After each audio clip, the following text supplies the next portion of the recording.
นี่คือเป็นภาพงานข่าวดังในยูนหรืออปลยูนบ้านเมืองคำจันทร์นาตานะมือแรกของงานนั่นเอง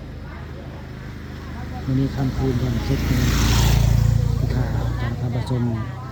มางานข่าวดังของนายประยูนนะคนบ้านเมืองคำเป็นอปลนะอปลคือผู้ข้านี่ละครับเป็นอปลเพื่อนวันนี้มางานข่าวดังเพื่อนในเพื่อนประยูน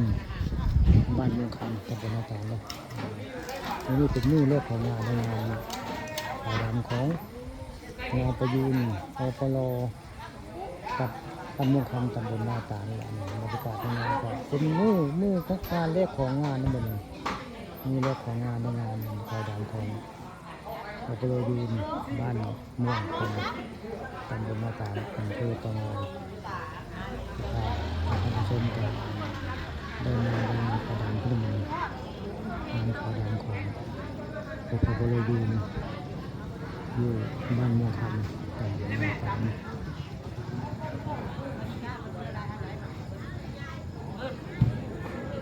คนกำลังมาได้เริ่มมาเนาะ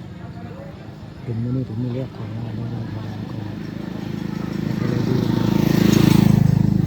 บ้านเมืองคำเป็นมื้อแรกของงานนั่นเอง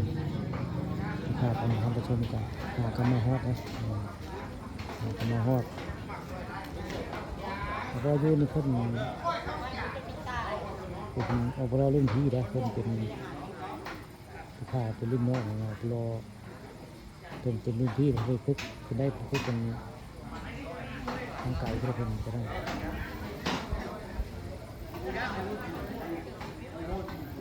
เพื่อนน้ำพึ่งพระเจ้าประยูนเคยคุกข่าวคนตุยเมื่อเช้านี่กับเจ้าว่านะประยูน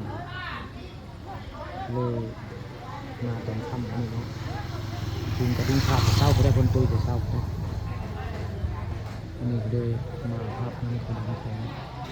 เพื่อนของหมู่นะครับมันเลยหมู่อปลคือกันเป็น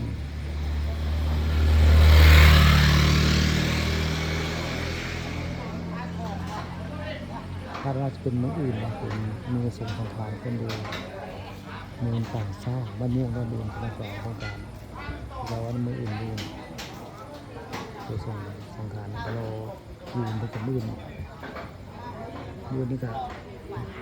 อปลก็จะใส่ชุดอปลมาในงานนั่นเองคือในอปลใส่ชุดมาเพราะคนเป็นอปลได้ก็จะใส่ชุดมาบรรยากาศคนก็เพิ่มมาหลายเพิ่มทยอยมาแล้วคนมางานข่าวดังของอปลอยู่ที่ข่าวบ้านท่านผู้ชมก็มาเก่าด้วยบ้านพี่น้องบ้านใกล้กันเลยบ้านใกล้ชิดติดกันด้วยเพื่อนอปลคือกันเลยที่ข่าวสงครามประชมก็เพิ่มมางานข่าวดังเพิ่มมา